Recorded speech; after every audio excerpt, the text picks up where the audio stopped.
Pues muy buenas tardes. Estamos muy contentos porque hoy hemos llegado a la sexta conferencia de este curso de Antropología para Jóvenes, entre paréntesis, de espíritu. Porque hemos tenido la sorpresa de que muchas personas de una edad avanzada han demostrado una juventud de espíritu. O sea que esto del espíritu está fuera del espacio y del tiempo y está fuera de las edades cronológicas. Entonces esto empezó con una reunión con jóvenes que nos dijimos, oye, estos jóvenes son algo especial. O sea, tienen una capacidad nueva que no tienen los adultos mayores.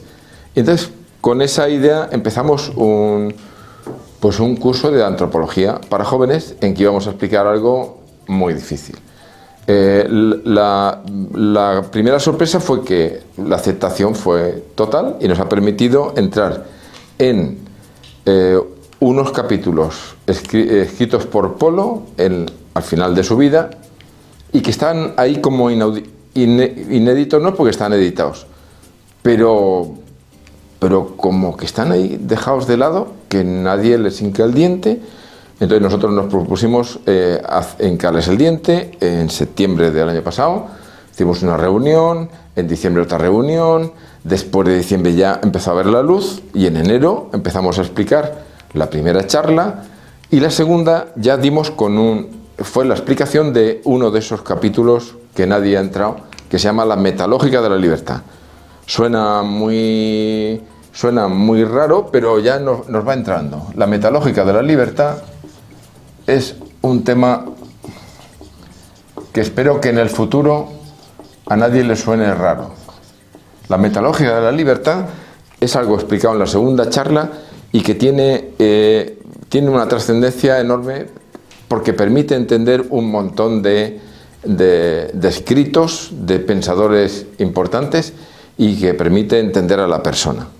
Y sin la metalógica de la libertad no se entiende.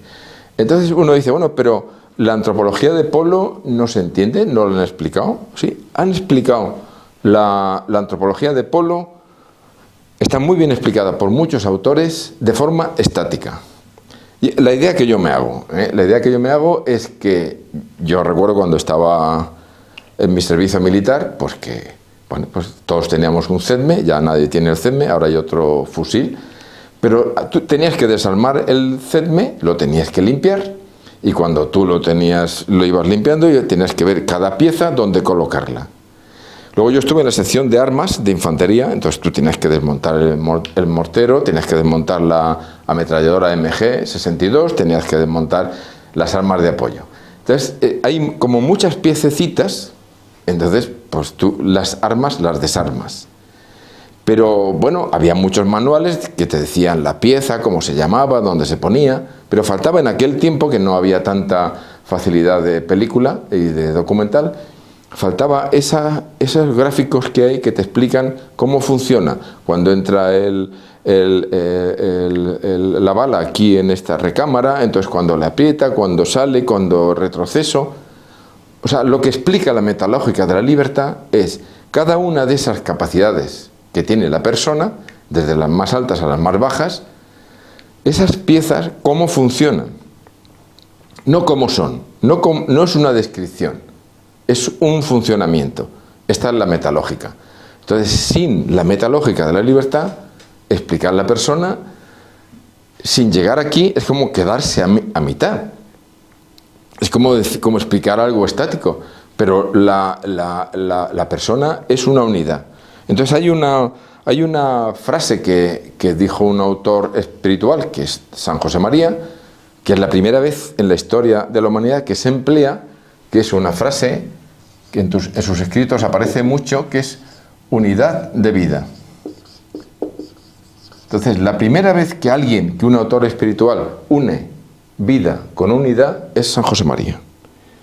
Entonces, la unidad de vida sin la metalógica de la libertad es muy difícil de entender. Porque la vida es lo que tiene, por vida se entiende algo que está vivo, iba a decir, que no está muerto. O sea, lo contrario de vida es la muerte. Entonces, algo que está muerto previamente está putrefacto, maloliente. O sea, antes de morirse, pues la cosa empieza a ponerse seria. Entonces, cuando algo no está unido, cuando algo está putrefacto, maloliente, es porque se pierde unión entre los diferentes integrantes de esa vida. Entonces, cuando se pierde unión y hay putrefacción y maloliente, en arameo hay una palabra que se llama bisa. Bisa es, esto es una B, esto es una I y esto es una S. La bisa es la putrefacción, el maloliento, y en el Padre Nuestro lo que aparece, líbranos de la bisa. No dice líbranos del mal en ningún momento, líbranos de la bisa, de la desunión. Entonces, si la metalógica de la libertad une, es interesante. Es interesante cómo se unen todas las piezas nuestras. Entonces, cualquiera que entra a estudiar a Polo, pues se encuentra con que Polo te dice, oye, que aquí la inteligencia y la voluntad y el cuerpo, pues se encuentran con que hay un límite. Y entonces es el límite mental. Entonces, pues hay gente que hace bromas, límite mental, hay que ver el límite mental. Y todo el mundo entiende que Polo es el filósofo del límite mental. Espero que después de este curso, digamos, Polo es el filósofo de la metalógica de la libertad. Porque el límite mental es algo que está muy bien, pero que todo el mundo admite. O sea, todo el mundo, que es frecuente admitirlo, identificarlo. O sea, tú te coges un artista, y un artista es una persona que, en vez de actuar con lógica, con la lógica intelectual, con la lógica de la razón, pues es un tío un poco extemporáneo y hace cosas raras. Es un outsider que no se pues es un tío que ha abandonado el límite mental. Ahora, ¿sabe que ha abandonado el límite mental? No lo sabe. Pues Henri Bergson, él abandonó el límite mental, lo identificó y en algún modo lo abandonó. Los demás filósofos lo intentaron, ¿no? Pues cuando la recta razón de Kant, pues es un intento de identificar y de abandonar. La razón suficiente de Leibniz, pues es un intento. Pero son intentos de filósofos y no filósofos, del límite mental.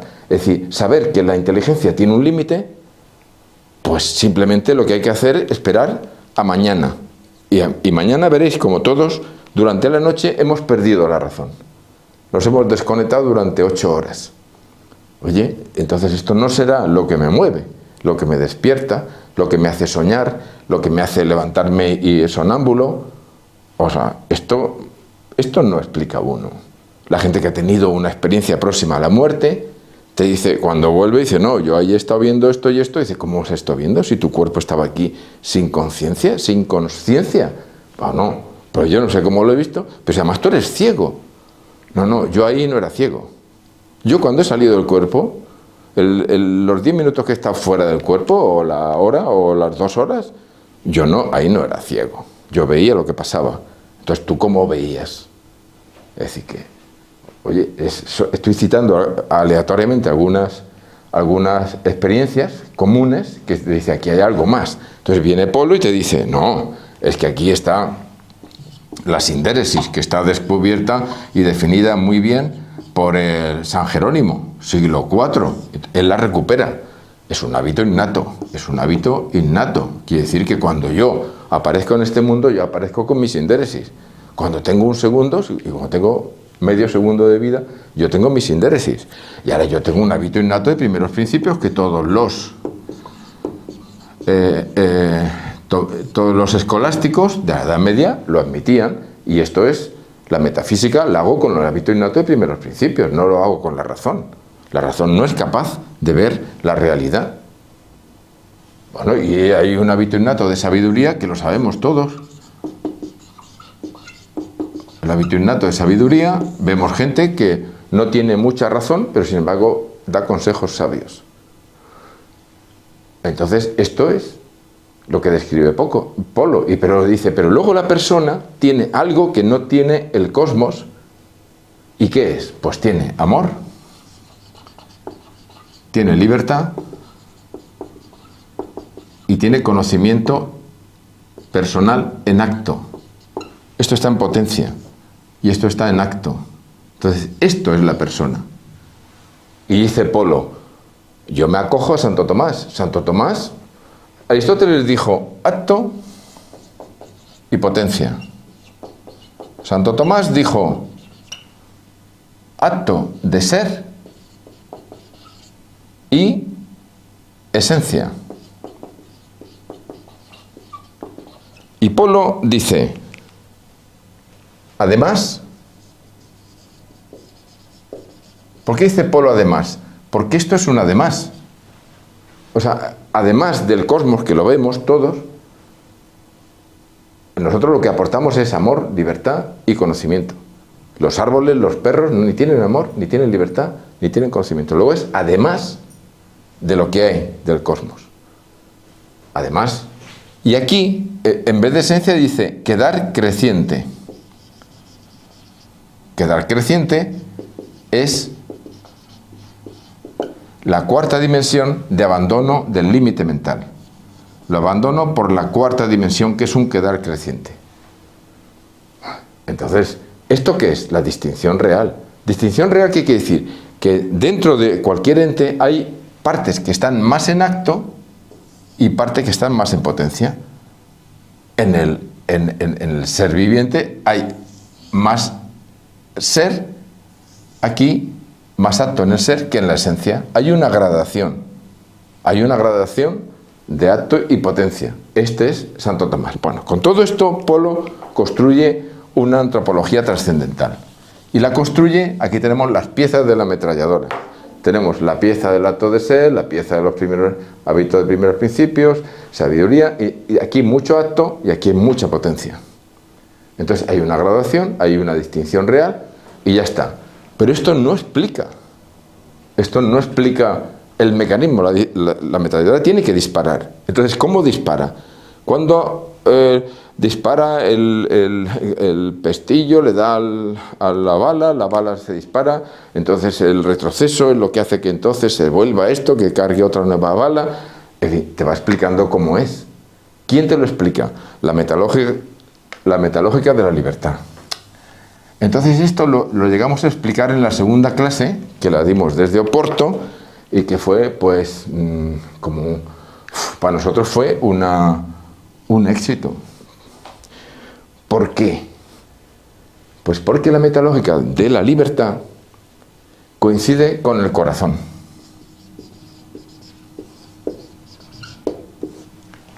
O sea, metalógica de la libertad y corazón bíblico es lo mismo.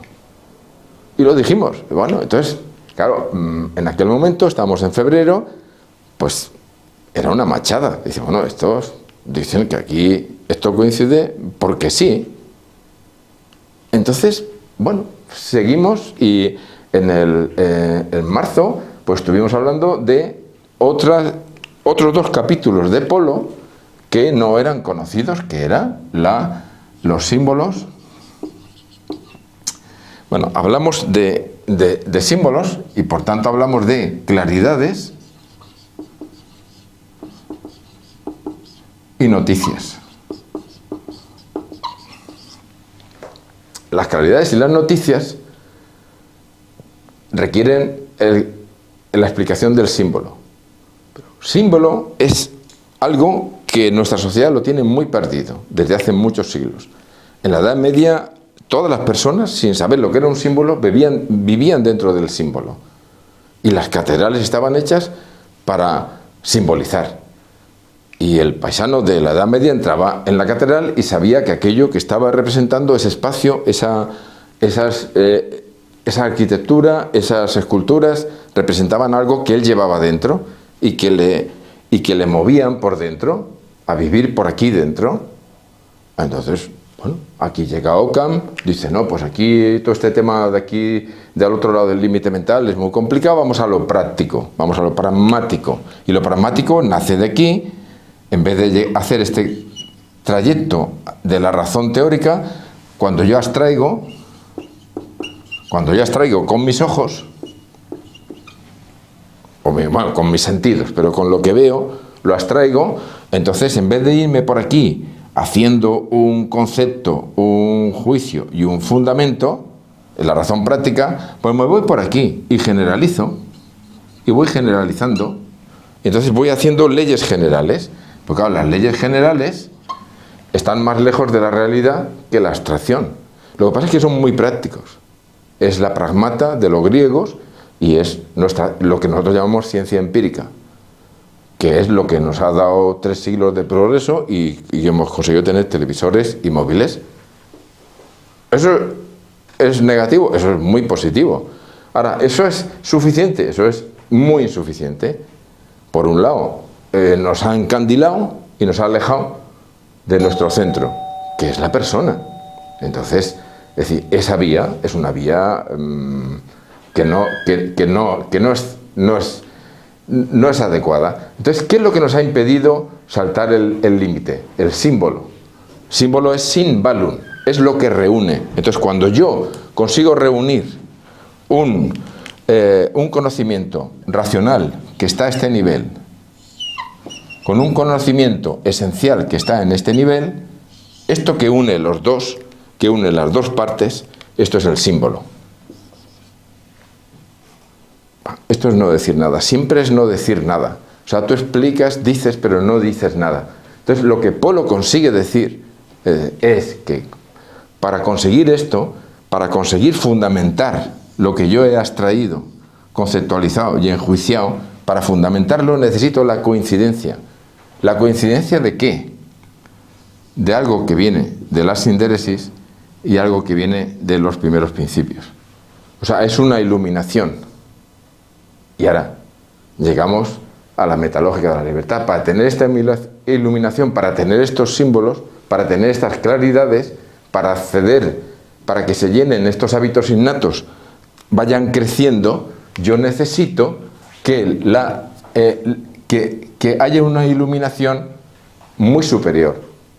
Entonces, ¿quién da esa iluminación superior? La da la libertad. Porque cuando yo estoy aquí, en el momento de crearme, Dios me da un don. Entonces, en este momento yo lo acepto. Cuando yo acepto el don, es porque yo estoy dispuesto a doblarlo. Si el don es de 2 talentos, yo al aceptar me implico, me comprometo. Y cuando yo me comprometo, entonces yo pongo en funcionamiento la ametralladora, que soy yo. Entonces pongo en funcionamiento todos estos elementos, desde los más altos a los más bajos. Desde el amor de fuego hasta no sé, iba a decir, hasta la uña del dedo, que tiene que estar en perfecto estado de revista, porque si no, pues si tienes un uñero, pues no estás bien. O sea, desde lo más alto a lo más bajo tiene que estar en perfecto estado. ¿Cómo lo consigo? Porque esta libertad es la que se encarga de poner en marcha todo este edificio, todo este mecanismo. ¿Cómo lo hace? Pues la libertad primero se hace inteligente y segundo se hace amorosa. Porque el amor está buscando la réplica de ese don. La persona está buscando el además, busca, que es un adverbio, busca al verbo. Y el verbo es Dios. Entonces, en esa búsqueda de réplica no impide que yo ponga en marcha mi mecanismo. Es más, reclama que yo me ponga en marcha. Porque yo he recibido 2 talentos y es que tengo que devolver 4. Para eso me tengo que poner en marcha. ¿Cómo lo hago? Iluminando. Entonces la libertad ilumina la sabiduría, los primeros principios y la sindéresis. Entonces, esa iluminación es la que pone en marcha estos 3 primeros principios, hábitos innatos. Y ahora, estos primeros principios redundan aquí y la sabiduría redunda aquí. Hay iluminación y redundancia, que son reflejos. Y ahora esos reflejos, cuando coinciden aquí en el límite mental, provocan el símbolo. Y estos símbolos me permiten tener por aquí claridades intelectuales y por aquí me permiten tener noticias afectivas. ¿Afectivas de qué? De los afectos del espíritu. Este sería el espíritu, este sería la esencia, el alma, la nafsa, y este sería la mente. Vale, entonces, con esto, dices, ¿dónde está el corazón? ¿El corazón qué es? O sea, el espíritu es el además, la esencia es la nafsa, y la mente está aquí. Amarás a Dios con todo tu corazón. Y ya dices, ¿el corazón dónde está? El corazón no es ninguna capacidad específica. El corazón es la metalógica de la libertad. El corazón es el movimiento de todas las capacidades, desde la más alta a la más baja. O sea, ¿cómo es posible que desde arriba se ponga en marcha los sentidos para que los sentidos externos hagan un sensorio común, del sensorio común los sentidos internos, la imaginación, la memoria, la cogitativa se ponga en marcha y tú abstraigas? Todo eso es suscitado por la sindéresis. Hay una suscitación con hábitos adquiridos.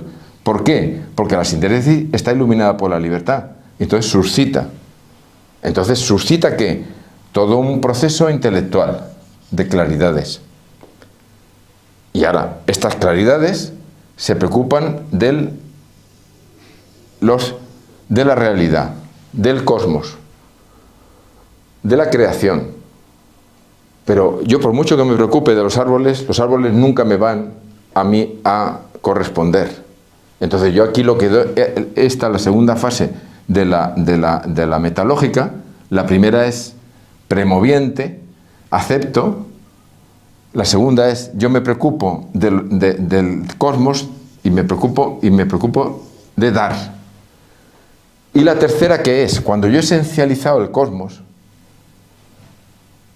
los primeros principios se lo pasan a la sindéresis, y la sindéresis lo mete en la voluntad, que está mucho más iluminada que la razón, y que implica mucho más al yo que en la sindéresis. Aquí se implica poco. Si yo pienso en robar una silla, me implico poco. Ahora, si yo cojo la silla y me la llevo, me implico mucho. Porque el yo aquí se implica con la voluntad, pero con el intelecto no se implica. Y aquí es cuando yo le pongo el amor. Y entonces, otra vez, como la voluntad es curva, voy cogiendo cada vez más yo, más sabiduría, hasta que ya tengo suficiente para ofrecerlo. Entonces, ¿qué tengo? Una fase premoviente de aceptación, una fase de dar sin don y una en la que no me contento con dar sin don. Y entonces le pongo amor y le pongo mi don y lo constituyo. Entonces es cuando yo, gracias a este cazo que viene aquí intelectual y a este cazo que viene aquí amoroso, yo voy cogiendo de aquí méritos que los voy metiendo en la sindéresis, en la sabiduría y en los primeros principios que pueden crecer. Y voy llenando las alforjas y voy haciendo mi vida que ofrezco a Dios. Vale, entonces dices, en este esquema quiero meter ya una cita evangélica. Dices, está hablando, quiero meter la cita de San Juan 7:18. Te coges San Juan capítulo 7, versículo 18, y dice una cosa y aparece la palabra corazón. Entonces, en San Juan 7:18 dice, si yo hago esto y esto y esto, en mi corazón no habrá injusticia. O sea, dice, en mi levá no habrá injusticia, que es una palabra que no conozco mucho y que aquí la cita como ejla. O sea, es una la. Una e y una l. La injusticia. Si yo actúo de una manera determinada, yo no tendré injusticia. Si yo no tengo injusticia, cuando yo actúo, que hemos tenido otra sesión muy potente sobre la ética, cuando yo actúo justamente porque de mi corazón no va a salir injusticia. Entonces, ¿qué está diciendo San Juan con esto? O sea, es el momento en que la fiesta de los tabernáculos, San Juan siempre está muy unido, para entenderlo, con las fiestas del templo. Los tres sinópticos están unidos a la liturgia sinagogal, de la sinagoga, pero San Juan es al templo. Entonces es la tienda de los tabernáculos. Entonces dicen, pues baja a Judea para que te oigan allí. Entonces lo quieren matar. Él dice, no voy, pero al final va de incógnito, pero aparece en el templo hablando, y entonces le critican, y entonces él dice, si yo hablo de mí, me podéis decir, pero es que yo no hablo de mí, yo hablo del que me envió. El que habla de sí mismo, dice, el que habla de sí mismo busca su propia gloria. Y la gloria es Sebaj. Su propia gloria busca. ¿Qué es Sebaj? Pero el que no habla de su propia gloria, no habla de sí mismo y no busca su propia gloria, sino la gloria del que le envió, su don, ese no alojará en su corazón injusticia. Vale, está describiendo este versículo la fase premoviente. Porque yo he descrito aquí un lío, que si no quitáis la vista no es lío, pero que hay una fase premoviente en que yo, mi persona, acepta el don. O sea, no es que recibo el don, como que viene Amazon, que un paquete lo dejo ahí, para alguien será. No, lo he abierto, lo he visto, me ha gustado, oye, que me has mandado, qué estupendo lo que me has mandado, me ha llegado, pues sí, pues tal. La aceptación requiere compromiso. Entonces yo me he comprometido. ¿Pero me he comprometido a qué? A que yo esto lo voy a hacer, pero no tiene nada que ver conmigo. O sea, para yo empezar este proceso necesito una cosa que también escribió San José María, que es el olvido de sí. El olvido de sí. O sea, yo tengo que salir de mi en sí, de mi egoísmo. Si yo quiero poner en marcha la máquina, yo me tengo que olvidar de mí. Entonces, cuando San José María decía el olvido de sí, está hablando de la fase premoviente. ¿Eso qué es? La fase premoviente, ¿qué es? Es lo que Santa Teresa decía, las llamadas. O sea, uno siente llamadas. Y todos hemos sentido llamadas, pero miramos para otro lado. ¿Por qué? Porque nos comprometen. Jonás dice, me voy a la feria de Sevilla, se fue Jonás, y vino un pez y lo trajo, se fue a Tarsis. No, venga, que te vengas para allá. Y a los 3 días lo echó. Es decir, no, porque era un compromiso, vete para Nínive, donde vamos nosotros al final de mes, estamos allá en Nínive. Nos vamos al norte de Irak, y entonces predica, pero si es que aquí somos muy potentes. Bueno, pero es tu misión, te comprometes. Entonces, ¿qué requiere esto? Un olvido de sí. Entonces, cuando alguien te dice, no, es que yo no tengo inspiraciones, es el mismo San José María el que dice, inventó una fórmula para decir, cuando acabas la oración, dice, te doy gracias, Dios mío, por los buenos propósitos, afectos, inspiraciones. Propósitos siempre lo he entendido. Pues ya está, los propósitos, lo que yo me propongo, pues yo voy a hacer esto y esto, ¿vale? Yo me voy a proponer esto. Afectos nunca lo he entendido, ahora lo entiendo, son las noticias. Son las noticias que suben por aquí. Y las inspiraciones, son las inspiraciones. Pero claro, las inspiraciones me llegan aquí. Entonces, cuando yo tengo una inspiración, es porque ha habido una iluminación previa. Y si tengo una iluminación previa, es porque ha habido una iluminación de los primeros principios. Y luego han redundado. Y si tengo esa iluminación de los primeros principios, es porque la libertad ha mirado hacia abajo. Ha mirado hacia abajo y ha iluminado. Tenemos un amigo cura que da clases de religión, y él dice, yo se lo he explicado esto a mis alumnos de la siguiente forma. Llegué allí un día y le dije, apagar todas las luces. Y entonces apagaron todas las luces. Y aparecí yo con una linterna que tengo yo, una linterna, dijo la marca, yo no me acuerdo. Y entonces dije, mirar. Y alumbré una cosa encima de la mesa, un objeto. Entonces les dije luego, eso es la libertad. Entonces lo entendieron. Si veían ese objeto encima de la mesa, es porque yo había iluminado. Es decir, cuando yo tengo una inspiración, es porque ha habido una fase previa. La inspiración que yo he tenido Pues de que compra ese coche, o vende ese coche, o llama a un amigo, o cómprate este libro, o apúntate a este curso. La inspiración que haya tenido, de lo que sea, si yo la he tenido, es porque antes ha habido una iluminación. Luego el encuentro con la verdad no es ni lo primero ni lo tercero. Dice Polo, qué difícil de entender es Polo. No, si no es ni lo primero ni lo tercero, es lo segundo. Lo primero es la fase premoviente, lo segundo es la iluminación. Entonces, es cuando yo me inspiro y cuando simbolizo. Y cuando yo simbolizo, me permite, el símbolo es algo que tira hacia arriba. Bueno, esto ya creo que lo tengo que borrar.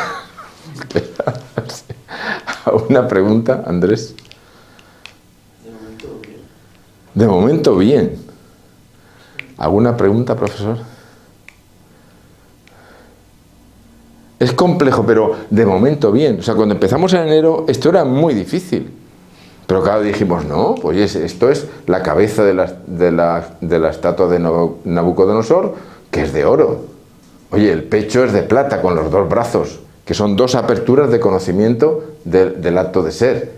Ahora la sindéresis, que es la pelvis, con el ver yo, que es una pierna intelectual, y con el querer yo, que es la otra pierna moral. ¿Sí o no? Entonces, en este esquema podemos ir metiendo las averiguaciones, inspiraciones por connaturalidad de Santa Teresa o por intelectualidad de San José María. Les podemos ir metiendo y podemos ir metiendo el Evangelio. Tenemos 60 citas del Evangelio que hablan del corazón. Tienen la palabra corazón, que es la palabra levá. Voy a borrar todo.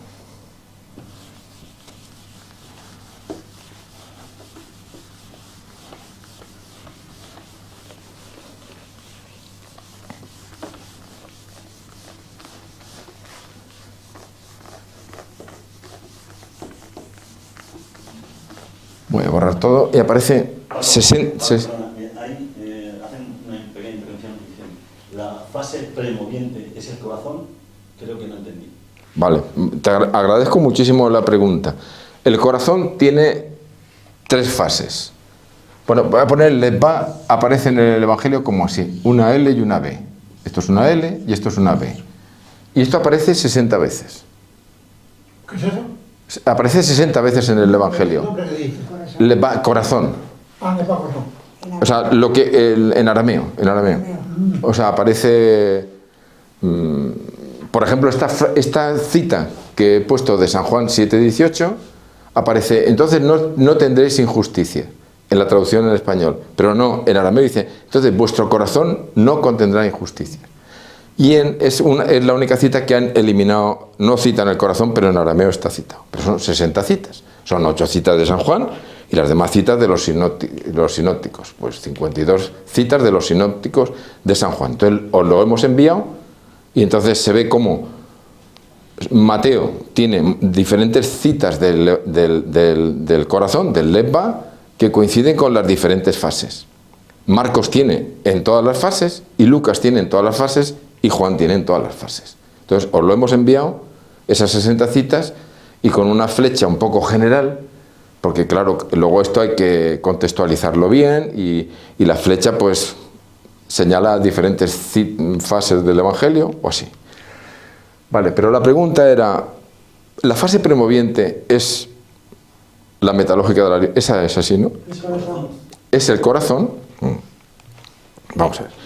El corazón lo vamos a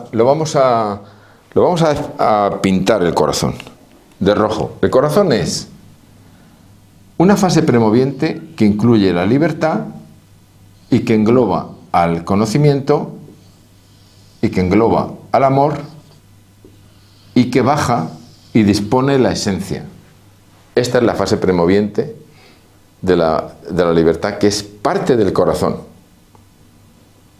que implica al acto de ser y a la esencia, que es el yo, que es la sindéresis.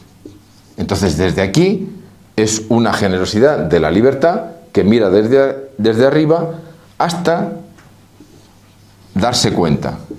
La palabra es darse cuenta. Hasta darse cuenta. Darse cuenta es, en terminología filosófica, identificar el límite mental en situación de abandonarlo. Darse cuenta. Cuando tú tienes una intuición, tú barruntas, tú te percatas que tienes una intuición así un poco general. Entonces, cuando tú te das cuenta, has pasado al otro lado del límite. Vale, esto es corazón, fase premoviente y disposición de la esencia. Segunda fase, yo por la vía intelectual me voy a preocupar del cosmos y para eso tengo que utilizar los primeros principios. Hábito innato de primeros principios. Esta es la segunda fase. La primera es la premoviente y me preocupo del cosmos. Me preocupo, es una actividad intelectual, puramente intelectual. Y entonces aquí tengo un conocimiento que es el hasab, que es el conocimiento del hábito innato de la sindéresis. Tengo un conocimiento que es el sekal, que es el conocimiento de los primeros principios. Y entonces en las citas del corazón implican estos conocimientos, pero implican que yo conozco en profundidad el cosmos. Y si yo lo conozco en profundidad, quiere decir que lo puedo trabajar. Y lo puedo trabajar según Dios, porque Dios fue el que creó el cosmos. Entonces no es como yo lo pienso, sino como Dios lo creó. Estoy en disposición de trabajar con Él, de santificarlo. De otra forma no. Entonces dice, bueno, pero es que yo no he ido a la universidad. Es que la inspiración no es de universitarios. La inspiración es de todo el mundo. O sea, entonces, esto es corazón igualmente. O sea, si la fase premoviente y disposición de la esencia es corazón, la fase segunda del dar sin don, porque el don que yo he recibido aquí, al árbol, al perro no se lo voy a dar, pero voy a ser generoso, me voy a preocupar del perro, del árbol, del mineral, de cultivar la tierra, de sembrar, de lo que sea, me voy a preocupar. Entonces, yo al final, ¿qué hago? Esencializo al cosmos. Esencializo al cosmos, ¿qué quiere decir? Lo conozco en profundidad. Y ahora, esto que lo ha hecho los primeros principios, que es superior a la sindéresis que está aquí, esa esencialización se la da esencializada y se la regala. Se la regala, la esencialización se la regala a la sindéresis, porque él ya no puede hacer más. Con lo cual, fíjate, aquí ha habido un olvido de sí, aquí ha habido una humildad de los primeros principios que entrega a un inferior una esencialización para que los llene de contenido. Porque aquí, ya con la voluntad que está bien constituida, sí que puedo darle el don, lo puedo constituir y se lo doy. ¿A qué? A lo que he esencializado. Y hago, como la voluntad es curva, le voy añadiendo cada vez más don hasta llevarlo a la sabiduría. Que la sabiduría sí que está, el tema de la sabiduría es la persona. Y entonces lo puedo ofrecer. Y una vez que lo ofrezco, otra vez vuelvo. O sea, ¿el corazón qué es? La primera fase premoviente, la segunda del dar, la tercera del no conformarse sin dar, y otra vez. O sea, es un mecanismo de un motor que lo pone en marcha y que lo hace actuar. Yo lo he puesto en fases, pero tampoco es una fase, es una unidad. La persona actúa unida. Y si la persona actúa unida, entonces no hay visa. No hay visa. El Padre Nuestro, líbranos de la visa, de la desunión, de la podredumbre, de la putrefacción, de la muerte. Y hay unidad. Si yo no actúo con corazón, en ese momento yo tengo visa. Entonces, ¿cuándo yo no actúo con corazón? Pues en el momento en que yo digo, mira, yo esto de olvidarme de mí, fuera. Yo en sí. Juan 7:18. El que busca su propia gloria, el que busca su propia gloria, ese no hay que hacerle caso. Ese tiene injusticia. y obrará injustamente. O sea, ¿cómo sé yo que no me he olvidado de mí? Por las obras lo conoceréis. Yo soy injusto. Ahora, si yo me he olvidado de mí y hago lo que el don me dice, ¿y cómo hago lo que el don me dice? Bueno, no sé si está claro lo que es el corazón. ¿Sí o no? O sea, cuando yo hago esto y pongo este mecanismo en marcha, yo estoy uniendo el espíritu, estoy uniendo el alma, la esencia, y estoy uniendo la mente, la naturaleza. O sea, el corazón es lo que une las tres partes de la persona. Entonces, cuando le dice al escriba,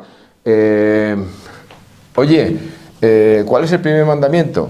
Dice, pues Semá Israel, escucha Israel, amarás a Dios con todo tu corazón, con toda tu alma, con todo tu espíritu, con tal. Entonces hay en los tres sinópticos dices, amarás a Dios con todo tu corazón, con toda tu alma, con toda tu mente, con todo tu espíritu. O sea, se entiende que el corazón está aquí uniendo el corazón que coincide con el costado de Jesucristo, que debajo de las costillas, la lanzada en el corazón, es decir, que es lo central. El corazón coge todo lo que está aquí y lo lanza hacia el alma, y el alma hacia la mente, y la mente hacia el espíritu, y otra vez. Claro, el escriba le dice, has dicho bien, amarás a Dios con todo tu corazón, y dice, y con toda tu mente, y con toda tu alma. Y entonces Jesucristo dice, no, coma, estás lejos. Entonces ha sido traducido como, no estás lejos. Oye, no, es que ahí dice claramente, no, coma, estás lejos. Si quitas la coma, se traduce, no estás lejos.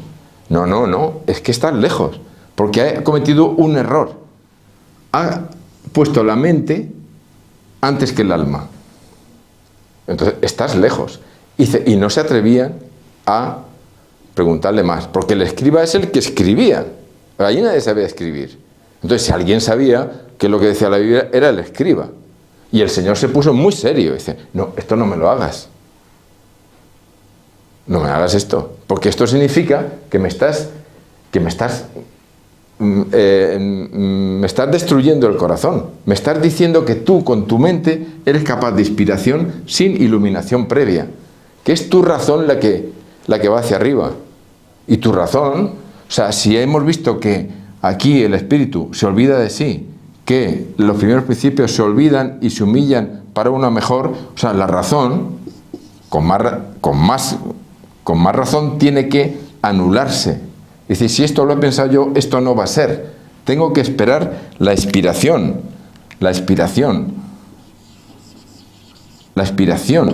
Esta es la que tengo que esperar. Entonces, para llegar aquí, necesito siempre, todo el funcionamiento de la persona es humillación, y trabajo por el inferior. Entonces, él pone aquí la mente. Entonces, en cualquier evangelio aparece, amarás a Dios con todo tu corazón, con toda tu alma, con toda tu mente. Y te vas al Antiguo Testamento, al Semá Israel, al original, y entonces siempre hay corazón y siempre hay nafsa, alma. Y luego dice mente, no, hay una cosa que es el caniano, que es una palabra que es como tus habilidades, tus propiedades, o sea, lo que tú consigues. ¿Por qué? Porque la Torá pues está escrita en el siglo XIII a.C. Luego vienen esto es cultura mesopotámica, viene la dominación de los griegos, 4 siglos antes de Cristo, y entonces ahí, ¿qué es lo que aportan los griegos? La mente, ¿vale? Entonces los judíos aceptan la mente, pero aquí, en su sitio. Pero el escriba te la coloca aquí y dice, no. Hasta aquí hemos llegado. La mente la aceptamos, la razón griega la aceptamos, pero no está antes del alma. O sea, ¿qué es lo que está explicando? O sea, que es necesaria una iluminación previa.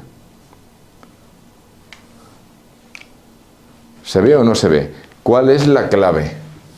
La clave es que aquí hay un límite mental.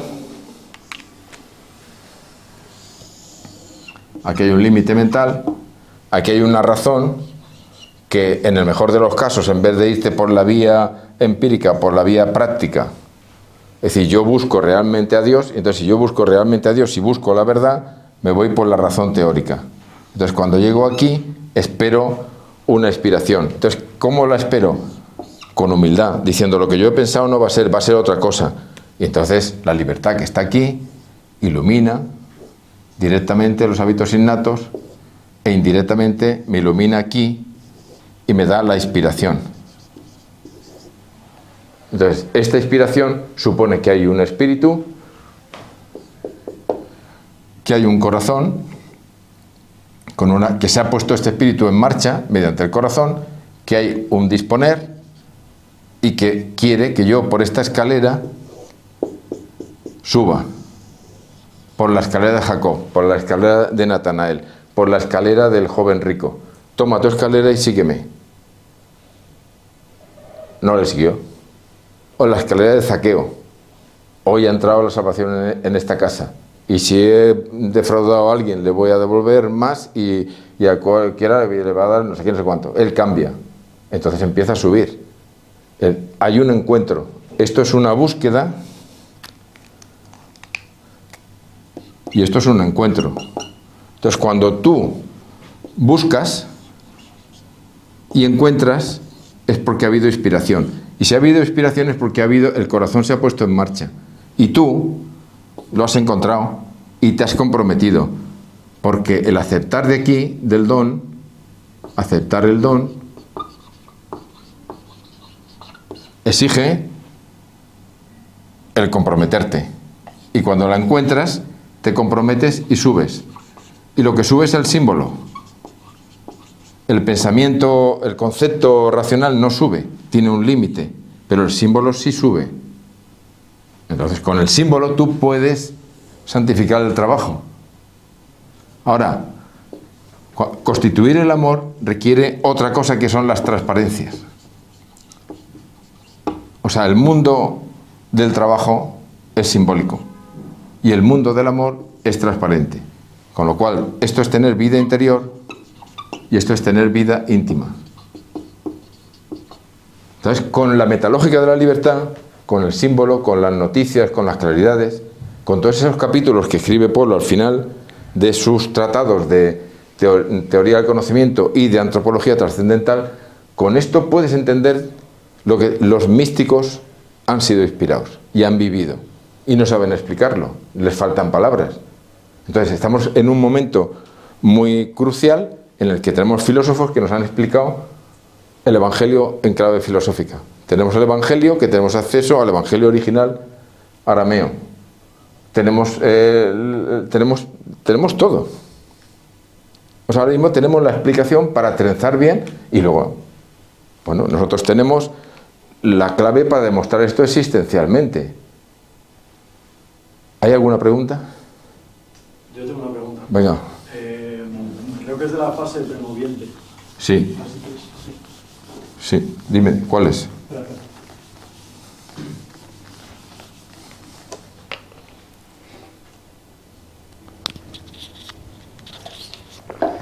Vale, es saber, antes has dicho que de la libertad se vuelve inteligente y después se vuelve amorosa. Sí. En ese orden. Sí. La importancia de ese orden, ¿cuál es exactamente? Porque el amor es como lo primero, ¿no? Sí, bueno, está bien. O sea, aquí en el acto de ser, en el núcleo personal, podríamos decir que lo más alto es el amor. Entonces, si el amor es lo más alto, el amor está muy dirigido hacia Dios, hacia búsqueda de réplica. El amor es lo más alto. Lo siguiente más bajo es el intelecto agente. el conocimiento personal. Intelecto agente o conocimiento personal, es más bajo. Y más bajo estaría la libertad. Aquí hay un orden. Entonces, el conocimiento también está muy dirigido a Dios. El tema del intelecto agente es el conocimiento de Dios. Entonces, está muy dirigido a Dios. Entonces, lo más bajo del acto de ser, que es la inclusión atópica en la máxima amplitud, entonces esa inclusión atópica quiere incluir todo tipo de libertades, es la encargada de recoleccionar lo más bajo, desde la libre albedrío, de todo, lo tiene que coleccionar, entonces es lo más bajo. Entonces, cuando tú tienes una inspiración, porque se ha iluminado y tienes la inspiración aquí, entonces tú subes la escalera y lo primero que implicas es al intelecto agente. O sea, esta primera subida es intelectual. O sea, tú implicas, esta primera es intelectual. Entonces, implicas al intelecto agente, lo implicas antes que el amor. Y una vez que implicas al intelecto, cuando implicas el amor, esta ya sería la explicación de que cuando tú actúas por la razón, tu actuación es muy débil. Cuando tú has hecho toda esta subida, has implicado al intelecto agente, has implicado al amor, entonces vuelves y ya está el amor súper implicado, entonces es cuando viene lo que dice Polo, que es el canto.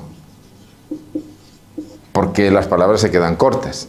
Y entonces dice Hegel, que se ha quedado por aquí, no sabe cantar. Entonces, es decir, me viene bien tu pregunta porque primero hay una implicación de la libertad con el conocimiento porque es más inferior. Aquí a este nivel el amor es superior a la inteligencia. Aquí abajo no hay nada en la voluntad que antes no haya sido pensado. Primero se piensa, la verdad se le ofrece a la voluntad, lo ve como un bien y actúa. Aquí, sin embargo, el amor le puede decir, piensa esto. Entonces, primero se hace inteligente y luego amoroso. Entonces, este es cuando tú te inspiras, subes y te haces más consciente de lo que tú eres. O sea, este es un conocimiento personal. Si tu conocimiento es racional, no sabes quién eres. Tienes unas manifestaciones que no te aclaras. Entonces, cuando tú tienes las manifestaciones y te aclaras que son manifestaciones de un problema o una virtud que tienes aquí, entonces es cuando tú te enteras de tu don y entonces es esto, la actuación, que aquí era débil, aquí es una luz arrollador, de canto, de juerga, de celebración, de todo es poco. O sea, primero serían los niveles. Y la encargada de transmitir este acto, porque la aceptación del don es actuosa, no es pasiva, es actuosa. Entonces, si tú la aceptas, la encargada de repartirlo hacia abajo y de congregar es la libertad. Entonces, la metalógica de la libertad es el corazón. El corazón es lo que pone en movimiento todas las partes de la persona. Por eso es amar a Dios con todo tu corazón, con toda tu alma, con toda tu mente. Claro, si el escriba puso aquí la mente, está eliminando la inspiración espiritual de la razón. Y dijo, no, estás lejos del reino de Dios. Y la gente se quedó alucinada, pero ¿cómo le pone las comas al rabí? ¿Cómo se las pone? Y ya nadie se atrevía a hacerle ninguna pregunta. Claro, todo eso ha sido traducido. Bueno, no estás lejos del reino de Dios. Entonces da igual la mente, que el alma, que tal. Primero no sabemos ni lo que es cada cosa, ni en qué orden está, ni para qué sirve, ni nada. Hombre, es difícil, pero teniendo un filósofo que te lo ha puesto en clave filosófica, teniendo místicos, autores espirituales que te han explicado cómo es, cuando ves que coincide todo, pues dices, pues qué bien. Ahora voy a explicar una cosa, porque no es que tengamos solamente los conocimientos teóricos de diferentes modalidades, es que tenemos la experiencia. O sea, todo esto empezó por la experiencia. O sea, la experiencia es que tú pones a una persona en duerme vela y entras por esta parte, por toda esta parte que he explicado, que no es teórica, que es práctica. O sea, Paco, 2 minutos. Dice, ¿para qué sirve la razón? ¿Para ser humillada? Todo es para ser humillado, todo. O sea, porque ¿para qué sirve la persona? La persona que está llena de amor, llena de libertad, llena de conocimiento y llena de dones. Para que no se quede en sí. Para que salga y sea generosa. O sea, cuando tú atiendes a una persona y llegas a estos momentos y dices, ¿qué te ha creado Dios? ¿Para qué te ha creado? 100% dicen, yo vengo a ayudar. Todas las personas hemos sido creadas para ayudar. Entonces, ¿cómo es que en el mundo nos encontramos tantos egoístas? Pues tenemos que ver qué ha pasado. Desde aquí, desde el momento primigenio a esto. Pero claro, el gran problema es que el adulto, padre, madre, pues por H o por B, por el pecado original, por las historias, es egoísta. Entonces, esta persona nueva que viene para ayudar, tardamos unos meses o unos años en convertirlo en egoísta. O sea, este es generoso. En los primeros principios son generosos. O sea, todas las estructuras de la persona trabajan para el inferior. Si copiáramos este esquema en la sociedad, otro gallo cantaría. Es decir, el esquema de la sociedad que es que cuanto más poder y más riqueza tienes, y el poder es más masculino y la riqueza más femenina, pues más humillas al otro. Y lo que ha pasado en la historia de la humanidad es que cuando unos aparecen, empiezan a convertirse de Homo faber en Homo sapiens, empiezan a hacer esclavos a los faber. Empieza la esclavitud. Es decir, entonces, pero la estructura que tenemos dentro, la que Dios nos da, es totalmente contraria. Es decir, cuanto tú más dones tienes, más tienes que ayudar. ¿Tengo tiempo de seguir explicando? ¿O? Sí, Dios lo pide. Vale, entonces quiero explicar una cosa y es que, o sea, que lo que vemos en la experiencia, es que cuando tú pones en duerme vela a una persona, este sería el límite mental y este sería el momento en que el fundamento es iluminado. El fundamento, primero, antes que el fundamento ha habido un juicio, antes ha habido un concepto y antes ha habido una abstracción. Entonces, en vez de ir con Hegel por la ciencia empírica o por la razón práctica, nos vamos siguiendo esta línea. Entonces, cuando llegamos aquí, que la razón teórica, la del filósofo, la del que se pregunta, entonces, esta inspiración, esta coincidencia de la redundancia de los hábitos innatos, provocan que se fundamente y que se forme el símbolo. Y el símbolo tira hacia arriba. Vale. Entonces, en este esquema, el esquema es, tú renuncias a la razón y te llega la inspiración. Este es el esquema. Y el primer libro de Polo, El acceso al ser, comienza así. La pregunta del filósofo te llena de perplejidad. La pregunta, tú te haces una pregunta, te haces una respuesta y la respuesta te llena de perplejidad. Te dice, ¿en qué consiste saltar el límite mental? La pregunta la anulas, la respuesta la anulas y la perplejidad te la quedas. Quédate en la perplejidad hasta que te llegue la inspiración. Vale. Eso es lo que hace una persona sola. ¿Qué hacemos cuando hacemos una sesión en duermevela? Pues que el duermevela, por un lado velas y por el otro lado duermes.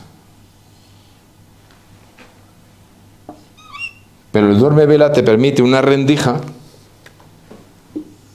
por la cual entra la iluminación, entra la luz. Entonces te permite, si tú aquí actúas con el símbolo, con un símbolo de los que ya están creados, y que te va a contarte los uno y te va a llegar un árbol, entonces te permite, con la iluminación por la rendija más el símbolo,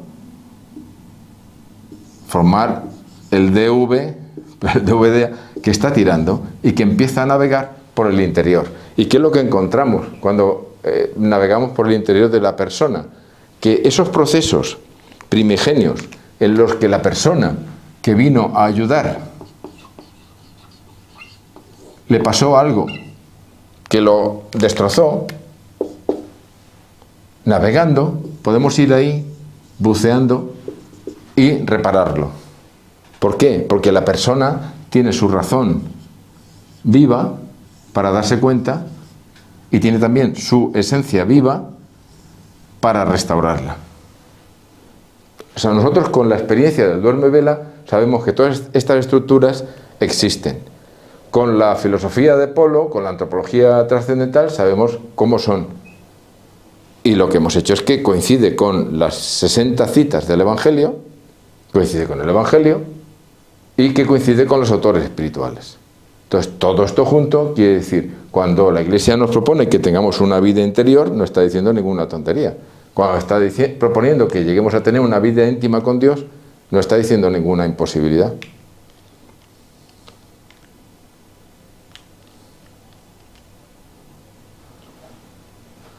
Pues cortamos y tenemos un cuarto de hora de receso. Casualmente, esta última parte que tocaste es la que yo te iba a decir. Cómo todo esto que has explicado, todo este contexto, tú lo aplicas a una persona que vive enferma. No la llamemos enferma, llamemos... Sí, alterada. Pues...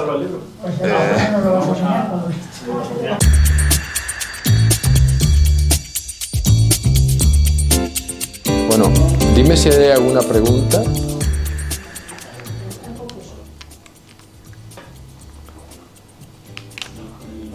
Una pregunta. Bueno, yo antes de cortar me he quedado con una...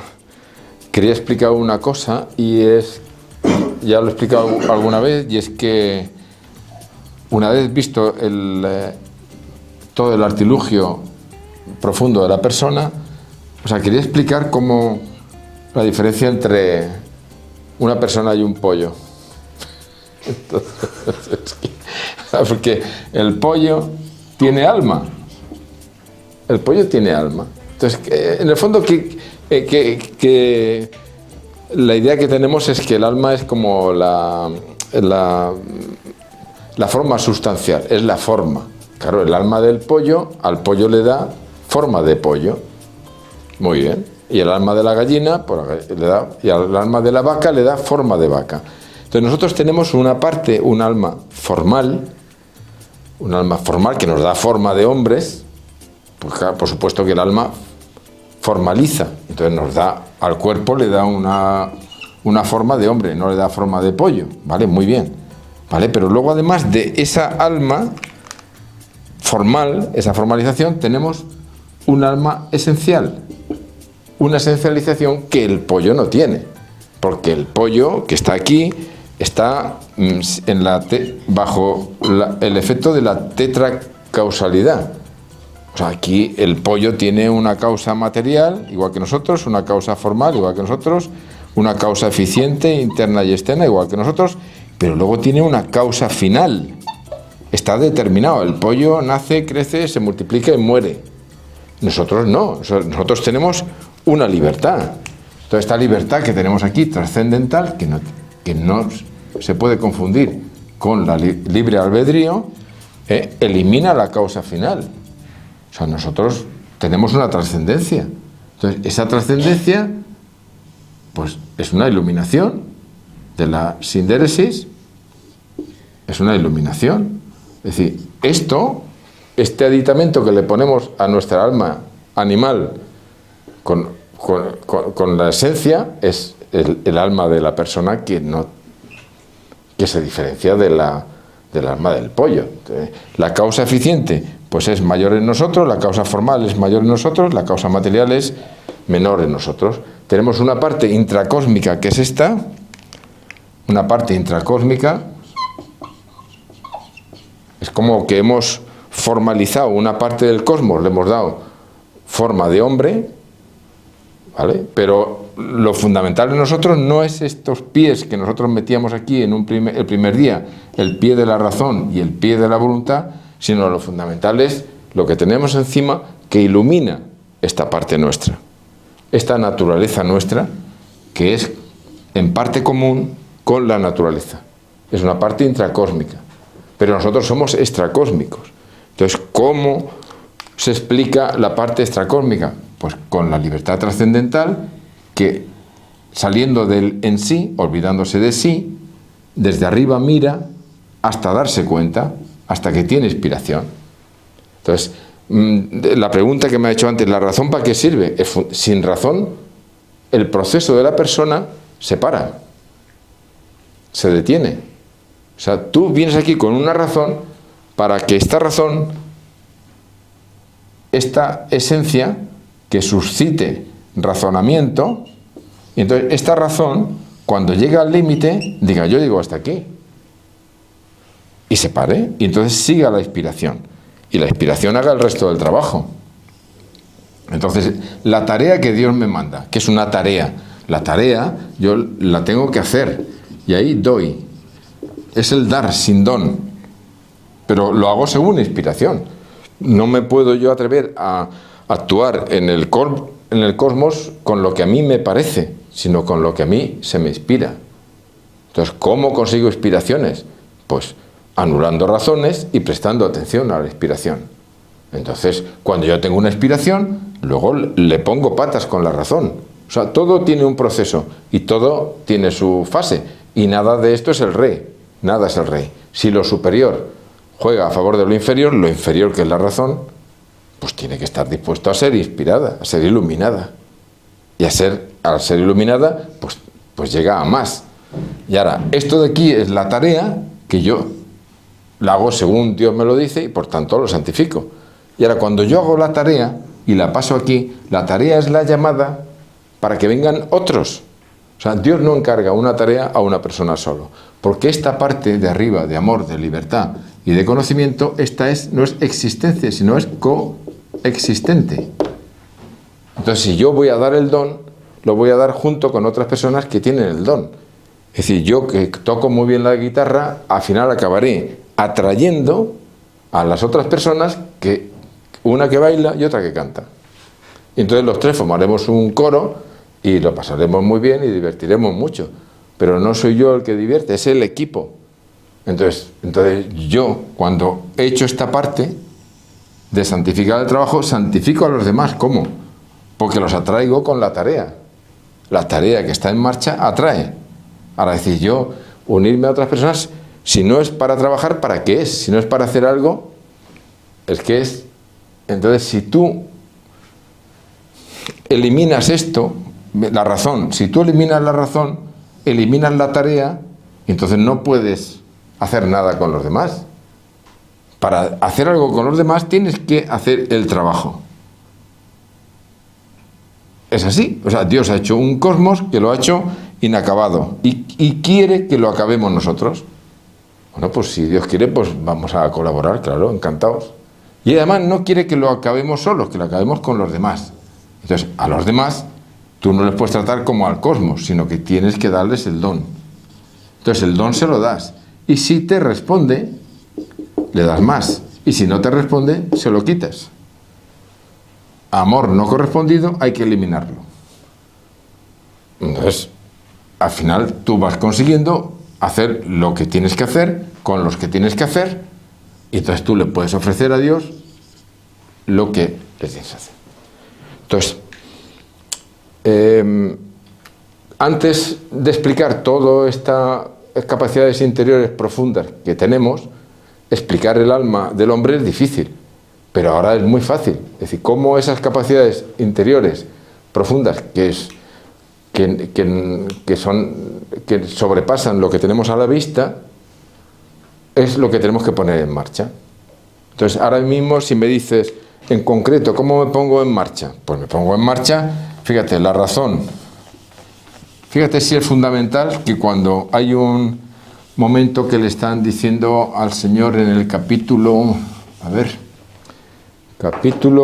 12, hay un momento que si esto lo entienden, que si no lo entienden, entonces en el capítulo 12, en el versículo 40, entonces el Señor recuerda a Isaías, que le dice, le cerró los ojos para que no vieran y ni entendieran.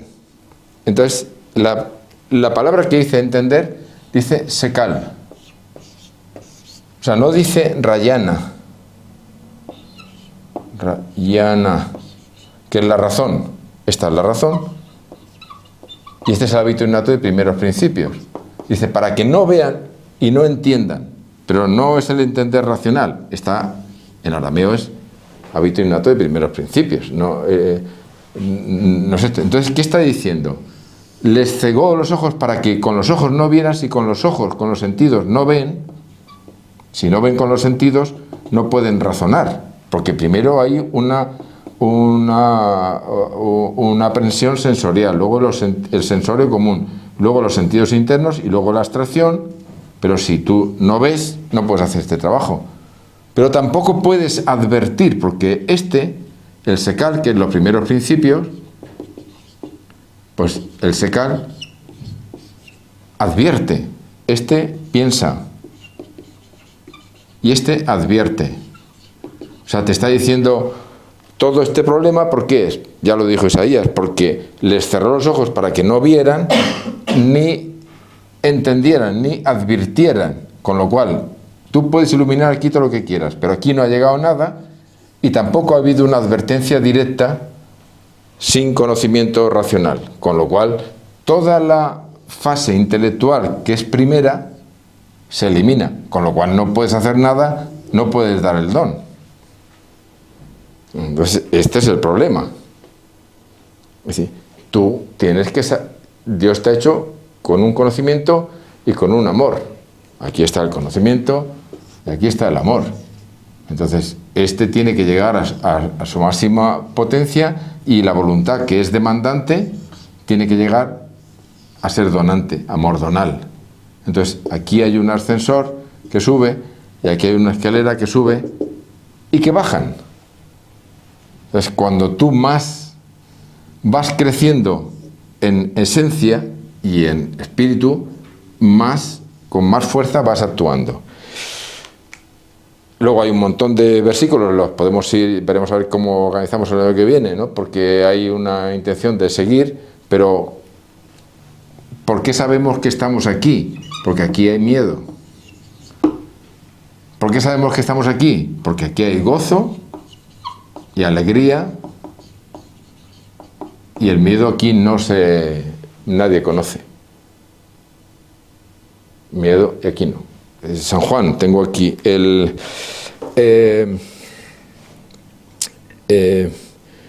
dice el Señor ¿Se lo pongo a todos?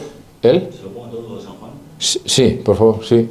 Si miráis ahí en los 8 versículos de San Juan, si lo están poniendo en la pantalla,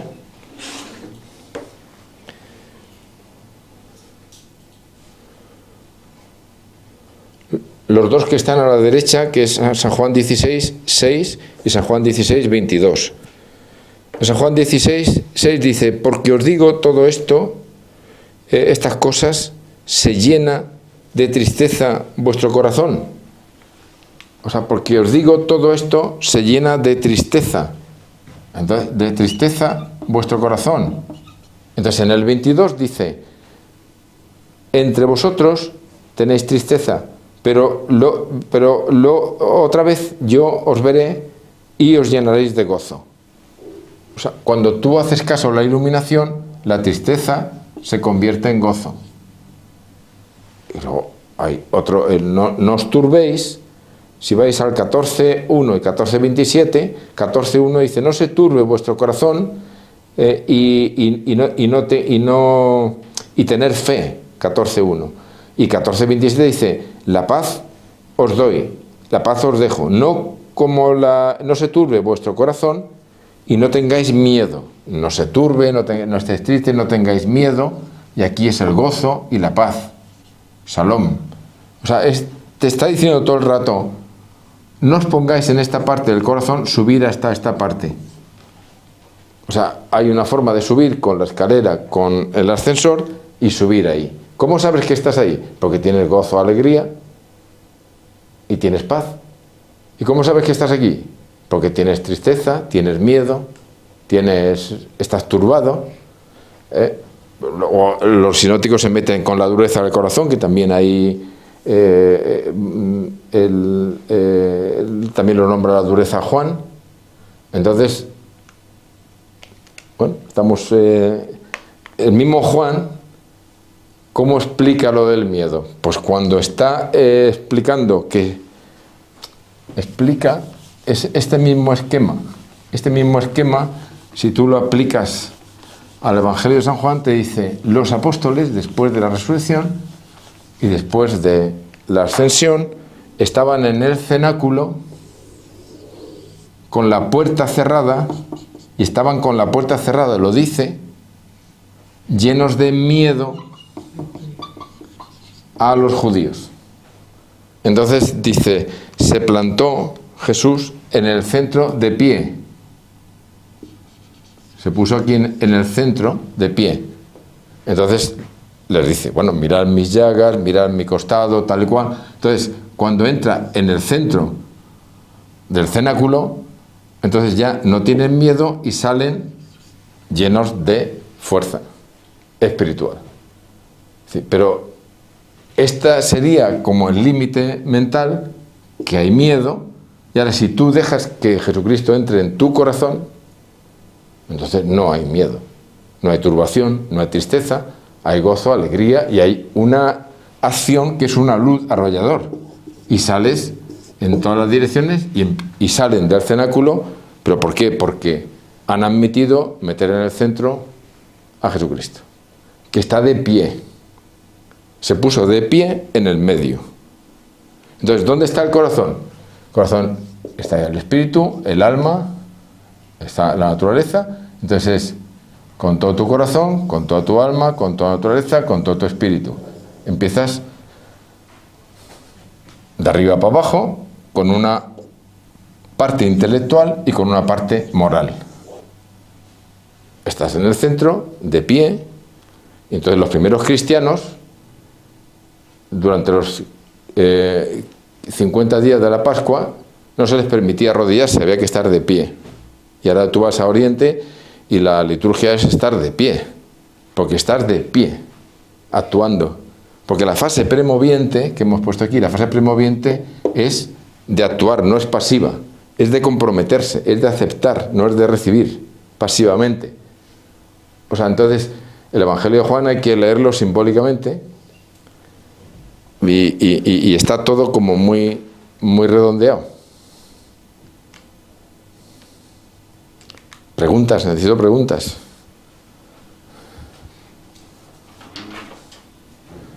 Si no me enrollo con historias. Como veis, tienen todos los 4 evangelios, ¿verdad? Sí. Está en la plataforma, y entonces todos los versículos del evangelio, pues si hay tiempo los explicaremos o ya veremos a ver qué hacemos, ¿no? Hombre, meterse en cada versículo es una clase, porque el contexto en que se dice, el cómo se dice, y luego hay uniones de diferentes evangelistas que te hablan de qué es la dureza, qué es la turbación, qué es así.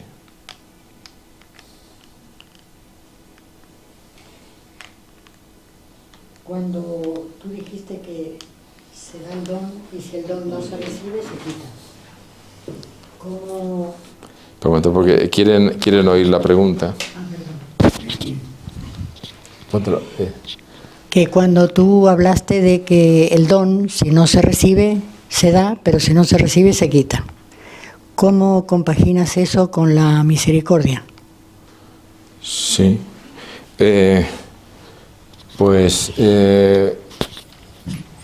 Es que tiene aquí, San Juan tiene otra referencia al corazón, que es Juan 13:2. Dice, y la cena acabada, como el Satanás se había metido en el corazón de Judas, le entregó. O sea, el asunto es que tú, y también otro sinóptico dice, como el tesoro de su corazón lo puedes perder. O sea, tú el don que lo tienes,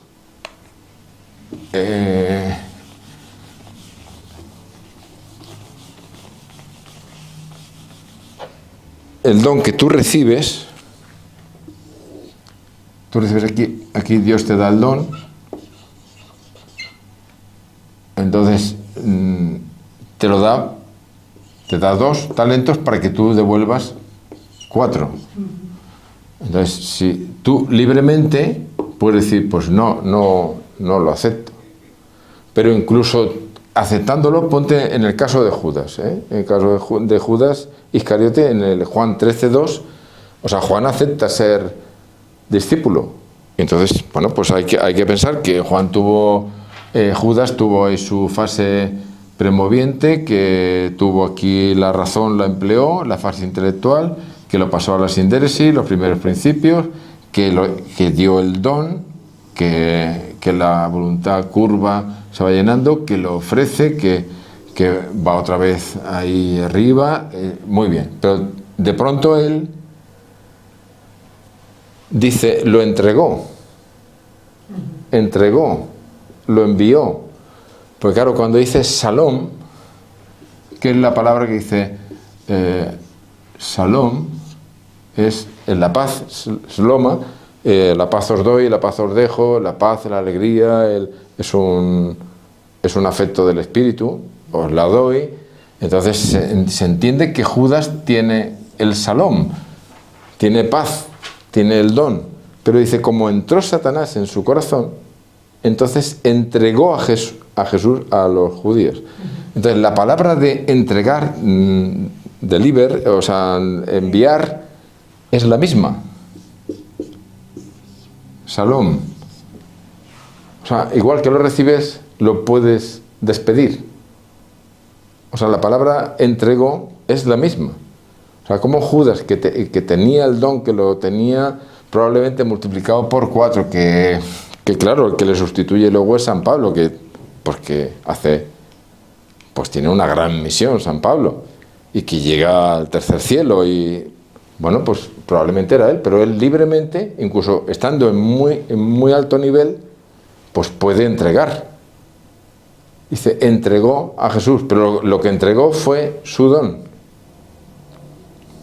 Pero el Señor esperó hasta el último momento, nunca dijo, vale, esto está perdido. No, parece ser que el trabajo que hizo con Judas fue venga y venga y venga, y muchas de las cosas, claro, si tú te lees el capítulo 13, antes y el 12, o sea, está diciendo cosas, pero la está diciendo para Judas, le está diciendo en directa, y hace lo que tienes que hacer, y le está diciendo, pero le respeta la libertad. Entonces el don, primero, puedes no aceptarlo, puedes tenerlo, y lo puedes perder. O sea, pero es curioso este Shalom, que es la paz, y la misma palabra que es deliver. O sea, en el Evangelio hay estas cosas como para decir, oye, me estás entregando a mí, pero lo que tú estás entregando es tu paz. Entonces, claro, son esas palabras que tienen significados o muy elementales o muy elevados. El arameo tiene esa cosa, y entonces en el Evangelio aparece esto. Es decir, el don tú puedes estar en no aceptarlo, en no trabajarlo, en no multiplicarlo y en perderlo. Este es el juego de la libertad, pero la libertad trascendental. Hay que esperar siempre, hasta el último segundo. No se sabe, si hasta el último segundo no se sabe.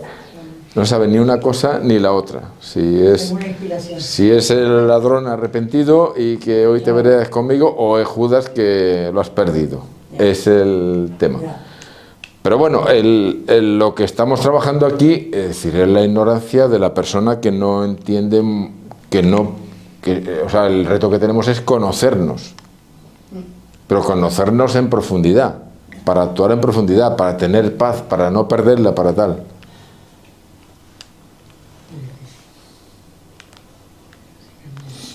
Bueno, como veis, o sea, lo que hemos hecho en este año ha sido...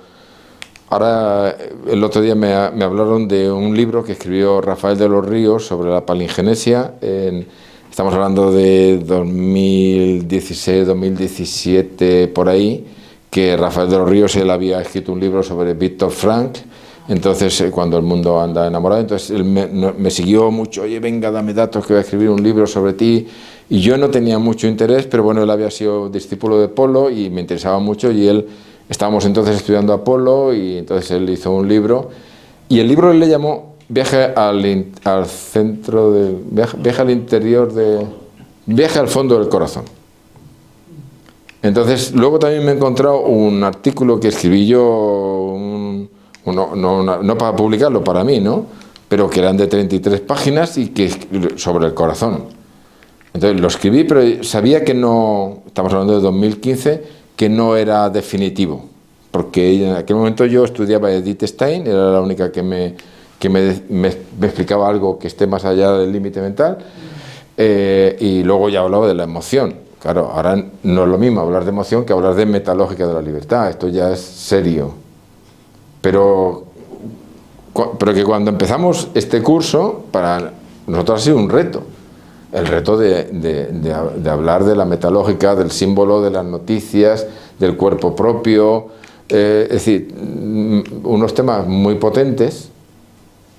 Y bueno, y esta última charla yo quería citar los evangelios, es decir, hemos trabajado sobre los 60 citas y coinciden con la metalógica de la libertad.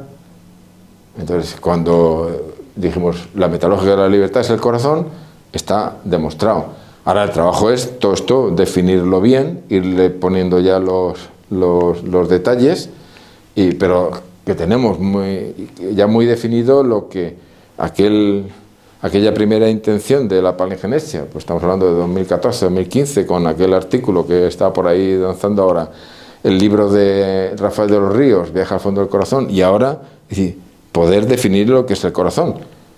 Cuando el Papa Francisco pues escribió la Dilexit Nos, entonces mucha gente me explicó, oye, ¿el Papa te habla contigo? Porque estamos con el corazón. Y hombre, tenemos la satisfacción de ayudar en esa inquietud de clarificar lo que es el corazón. Es decir, ¿qué es el corazón? El corazón filosófico, el corazón bíblico, el corazón de la persona. Entonces, pues, vamos dando pasitos, ¿no? Pero bueno, creo que en este año, 2025, los pasos han sido muy potentes.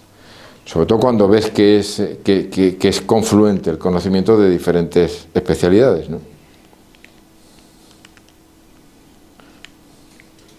Hay una persona que está intentando escribir, y supongo que será una pregunta. Mira, a ver.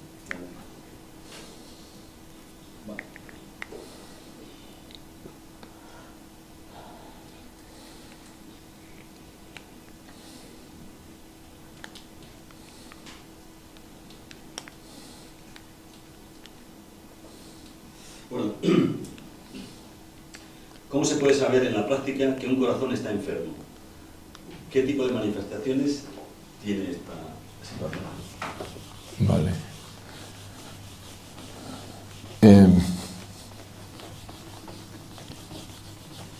O sea, lo que nosotros tenemos a la vista es un límite mental que también es un límite manifestativo.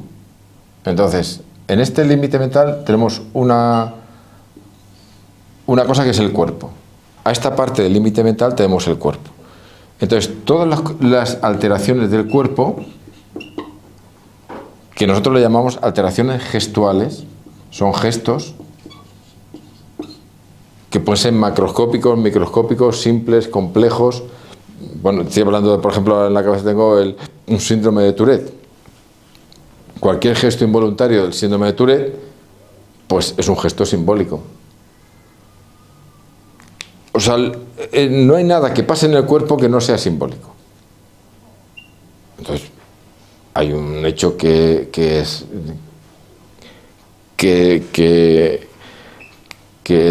un hecho evidente, que es la bilateralidad de la enfermedad. Hay enfermedades que están en el lado derecho y enfermedades que están en el lado izquierdo. Y selectivamente, y muchas personas dicen, a mí es que me duele todo mi lado izquierdo, a mí es que me duele todo mi lado derecho. ¿Cómo es posible eso? O sea, si tú no le das la entidad simbólica a los gestos, pues es muy difícil de explicar.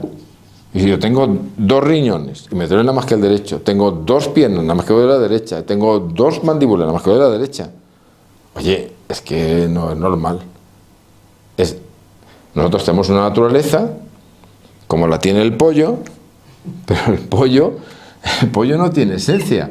Entonces el pollo no va a hacer nada simbólico. Va a hacer gestos instintivos, pues para que tal, pero nosotros sí que tenemos esencia.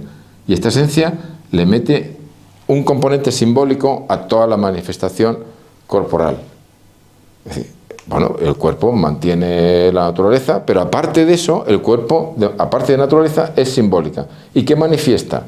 Lo que el espíritu que está aquí, que es el acto de ser, el amor, la libertad y el conocimiento, que es inmaterial, ¿cómo lo puede demostrar? Entonces, cualquier alteración en el cuerpo, hay que ver la alteración que se corresponde con el espíritu. Entonces, ¿cuál es el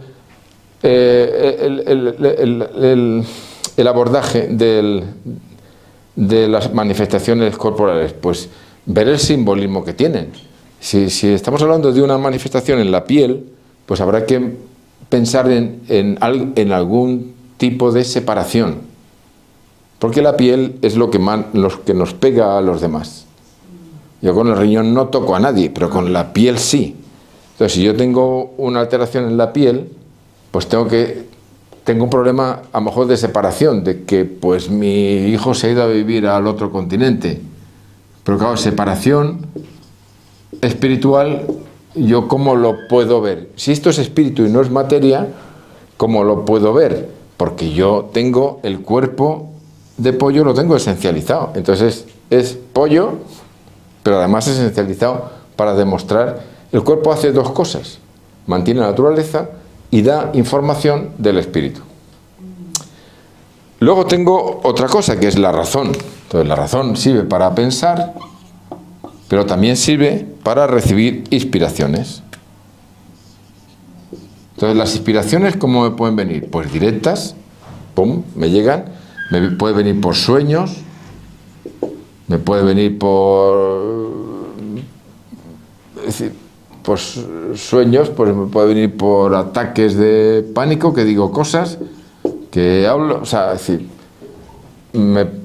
alteraciones de la razón que tienen un componente simbólico. El sueño es simbólico, la inspiración es simbólica, pues las ocurrencias que tengo son simbólicas. Vale.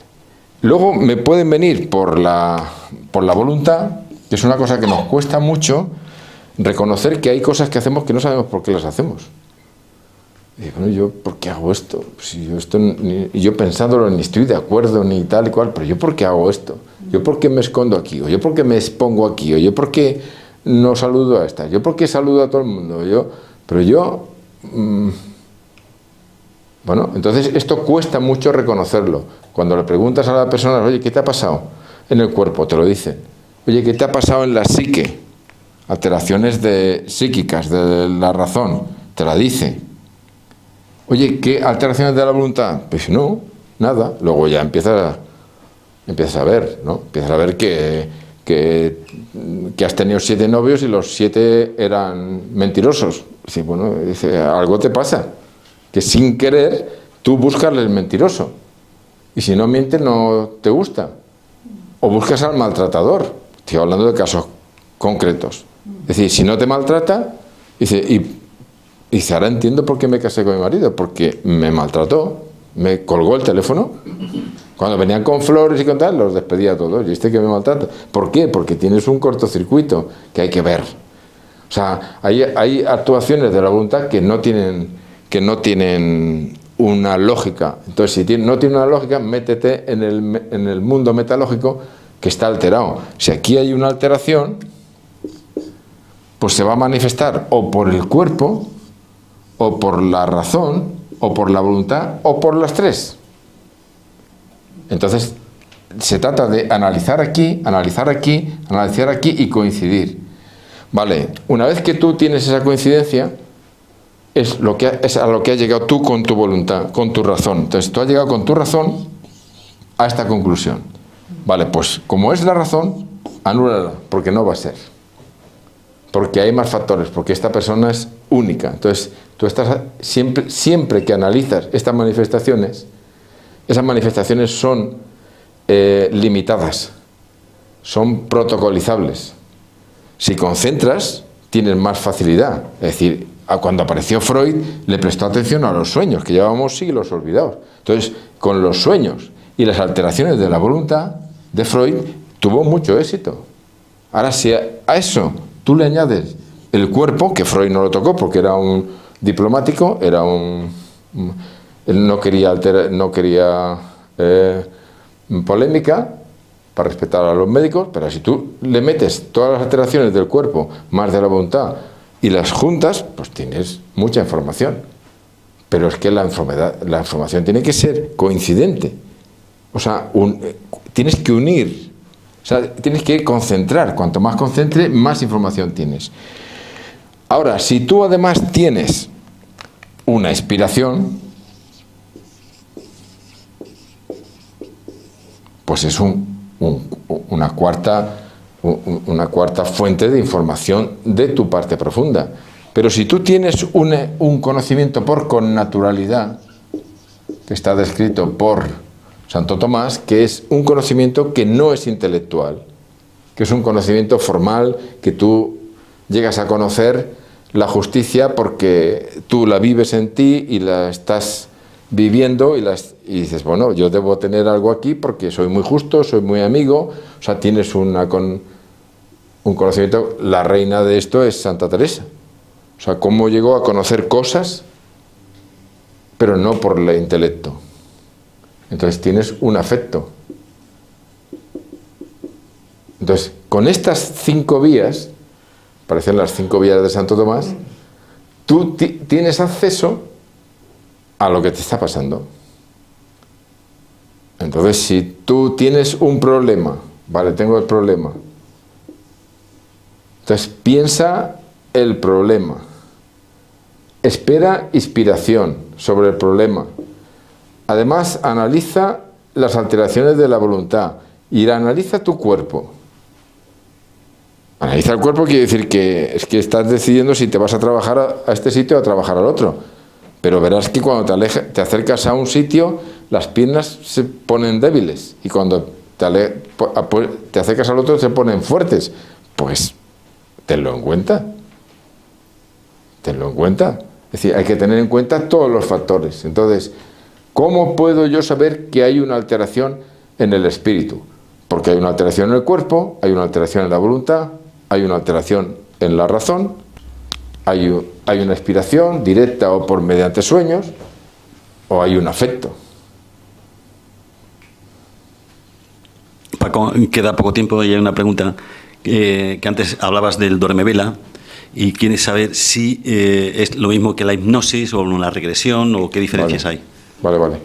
Esto hubo una charla que cuando hablamos del cuerpo propio, y efectivamente a mí me quedó ahí un poquito, lo expliqué muy deprisa y ahora voy a aprovechar la pregunta porque el cuerpo propio es una definición de Polo que la toma el primero que habla del cuerpo propio es Maurice Merleau-Ponty, que él había estado en la guerra y había visto mucho cuerpo muerto, inerte, y entonces él filosofa sobre el cuerpo propio. El cuerpo propio es el cuerpo mío. No es el cuerpo de las láminas de anatomía. No es un cuerpo general, es mi cuerpo. O sea, mi cuerpo, pues, hay cosas que le sientan bien y a otros le sientan mal. Y hay cosas que me afectan y me dan alergia y a otros no le da. Entonces es mi cuerpo. O sea, es ese cuerpo mío que va a resucitar y que va a estar toda la vida eterna con ese cuerpo. Entonces es importante el cuerpo propio. Entonces, el cuerpo propio, que lo he puesto aquí, que depende de la sindéresis, es un cuerpo que es una naturaleza, que es el cuarto sentido del hecho. O sea, aquí hay una cosa que es la realidad, que nada más que la puede conocer el hábito innato de primeros principios. Y aquí hay una cosa que es el conocimiento objetivo, el objeto, que produce la razón, pero que el objeto hace intención de realidad. Es intencional, pero no es la realidad.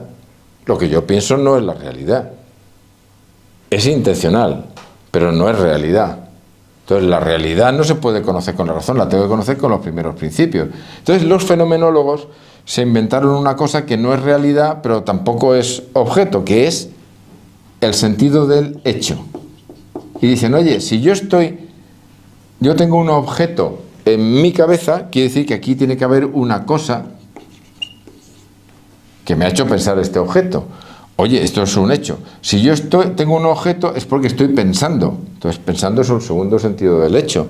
Si yo generalizo y hay una ley, y la ley la compruebo y se cumple, pues aquí hay un tercer sentido del hecho.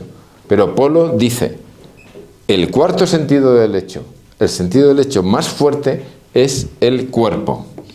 Es decir, si no hay cuerpo, yo no pienso. Si no hay cuerpo, la razón no me produce un objeto. Es decir, si yo no tengo el cuerpo, no pienso. Si no lo tengo en condiciones, no pienso. Entonces, él dice, cuando yo estoy pensando, lo que pienso es el objeto. Y el sentido del hecho es el ocultamiento que se oculta. O sea, yo tengo ahí un cuerpo debajo, yo tengo aquí el objeto y debajo tengo mi cuerpo. Pero mi cuerpo no aparece. Cuando yo estoy pensando en la mesa, no aparece mi cuerpo. Se oculta. Se oculta porque la razón utiliza todo mi cerebro y todo mi cuerpo para pensar. Entonces, cuando yo estoy pensando, el cuerpo está esclavizado, está colapsado, está bloqueado por la razón. Vale. Cuando yo no estoy pensando, el cuerpo está dominado por la esencia. Es decir, cuando yo pienso, el pensar me ocupa el cuerpo. Cuando no pienso, es la esencia. Y entonces la esencia me produce gestos. Gestos simbólicos. Entonces, si yo quiero, si la esencia de pronto me dice, oye, que sepas que tú eres un competidor, que estás compitiendo con tu amigo, con lo que sea, y que esa competición no te conviene, y te estás pasando de competidor, y te voy a mandar, para que te enteres, un temblor. Y te va a mandar un temblor y te va a temblar la mano derecha. No la izquierda, no, la derecha. Porque tiene que ver con tu amigo, porque te ha explicado, porque a él le han dado premio Nobel, a ti no, lo que sea. Y eso no te conviene. Entonces te mando un temblor. Entonces el temblor te lo voy a mandar siempre que no estés pensando. Entonces tú tienes Parkinson, pero cuando decides beber agua, haces así, no tiemblas. Y si piensas que estás bebiendo, no tiemblas. Pero si no piensas que está temblando, el agua se cae. ¿Por qué? Porque cuando piensas, el cuerpo está bloqueado. Cuando no piensas, está expresando. Entonces, interesante porque cuando una persona tiene síndrome de Tourette, está haciendo gestos continuamente involuntarios, no puede dejar de hacerlos. Ahora, si piensa, no hace. Entonces, tengo el caso de la persona que aguanta como sea en la universidad, pero en cuanto llega a su casa, hace, no puede, y entonces no puede y se lanza. Entonces, ¿qué le pasa al Tourette? Que está agotado. O sea, el Tourette es que necesita dormir muchos meses. ¿Por qué? Porque para controlar está pensando continuamente. Vale, entonces el cuerpo propio, ¿qué es? Es el que te explica que tú es el cuarto sentido del hecho, que si no hay cuerpo, no hay hecho. O sea, si no hay cuerpo, si el cerebro no está ahí, ni piensas, ni hay objeto, ni hay ley general, no hay nada. Luego es el cuarto sentido del hecho, el cuerpo propio. Pero a mí eso me ha servido para demostrar cómo, cuando yo tengo cuerpo propio y yo te hago la sesión en duerme vela, te digo, aquí está la razón, y te digo, razón, en presente, ¿eh? En presente, no me hables ni de pasado ni de futuro, con lo cual estate ahí observando. Y además te pongo un símbolo que te abre un poquito. Permito que te entre la iluminación. Entonces, cualquier cosa que te pasa, te digo, ¿y tú qué sientes? Ah, pues me ha llegado una escena que mi hermana me ha quitado el juguete que yo quería y entonces lo ha roto y además no sé qué. ¿Y tú qué sientes? Dice, yo siento rabia. ¿Dónde lo sientes? En la barriga. O sea, ¿cómo hago yo las sesiones en Duermevela? Yo recompongo escenas y digo, ¿qué sientes? Rabia en la barriga. Y ahora con rabia en la barriga vamos navegando y aparecen muchas escenas en donde hay rabia en la barriga. Entonces al final de la sesión tengo un indicador que te dice, cada vez que sientas la barriga, mira a ver quién te ha provocado la rabia. Entonces, ¿qué utilizo? El cuerpo propio. Entonces es el cuerpo propio que lo tengo ahí, sin pensar, pensando lo mínimo, en presente, pero está presente suficientemente, ya le pongo un símbolo que lo abre, y entro en la iluminación y entro en el mundo profundo. Entonces, ayudándole, vamos navegando. ¿Cómo? ¿Qué sientes? ¿Dónde lo sientes? Entonces, tengo el espíritu y el cuerpo juntos. Entonces, vamos navegando. Entonces, tengo una experiencia con una neuróloga en Suiza, en que le he hecho sesiones con el electroencefalograma, y me dicen, oye, es que aquí aparece la onda lambda, aparece aquí en la corteza visual la onda lambda, que nunca la he visto cuando el ojo está cerrado. O sea, la onda lambda es cuando tú concentras la vista en ese cuadro, cuando la concentras, aparece la onda lambda. Pero tú estás haciendo la sesión con los ojos cerrados y aparecen ondas lambda, y aparece cuando tú dices, ay, mira, ¿y qué te llama la atención? Porque mi tío lleva un sombrero. ¿Y cómo es el sombrero? ¡Chum! Cuando concentras, aparece una onda lambda. ¿Qué quiere decir? Que yo estoy trabajando con la memoria corporal. O sea, si aparece una escena que tiene 7 años, está fijado en el sombrero de tu abuelo, y aparece una onda lambda, pero entonces, ¿qué sientes? Y te dice, yo siento rabia, y la siente en el cuerpo, pero es el cuerpo de cuando tenía 7 años, que tiene memoria corporal, y por eso el cerebro en aquel momento soltó una onda lambda. Me dicen que hemos acabado. Ha sido muy grato estar 6 meses con vosotros. Entonces yo pienso que el año que viene, en enero, tenemos varias posibilidades, varios esquemas. Entonces pensaremos y ofreceremos a ver cómo seguimos con esta programación, porque el formato de una charla al mes es muy interesante, muy potente, muy eficaz, muy práctico. Y me están amenazando con que tiene que ser más corta la primera charla y la segunda, o sea que probablemente sea una primera parte de 3/4 de hora y una segunda de 3/4 de hora. Y bueno, imagino que ya seremos más profesionales y lo haremos mejor, y bueno, pues me despido hasta el año que viene. Muchísimas gracias a todos vosotros porque nos habéis animado y nos habéis llevado hasta estos desarrollos.